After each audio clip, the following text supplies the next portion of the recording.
Everybody, I wanted to talk about the upcoming Animal Reiki workshop for companion animals. You do need to have your First Degree Reiki or Reiki Level 1 since there are no attunements in this workshop. And it doesn't matter if you've been attuned recently or if you've been attuned years ago, it all works. You'll learn how to approach animals with Reiki, learn Animal Reiki techniques, learn about animal chakras, learn the importance of grounding yourself and how to do it.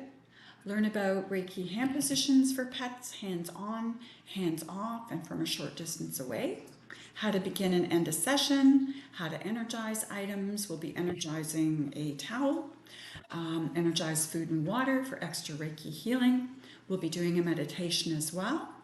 You will receive a Reiki energized rose quartz crystal that we actually use with the meditation.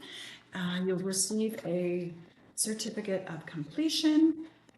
You will receive a manual for companion animals using Reiki. The cost is $120. It's a 4-hour workshop. There's ongoing support, advice, and guidance.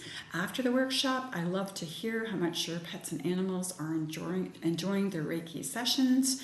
Mila, the Min Pin, whose nickname is Pig, she will be at the workshop, as well as our cat Mickey. Guess he doesn't want to be on camera right now. If you have any questions or comments, just let me know. I'll put the date and link to the workshop by the video. Oh, he's almost on camera. You can see his ears. Anyways, thank you very much for watching my video, and I look forward to connecting with you. Thank you. Bye.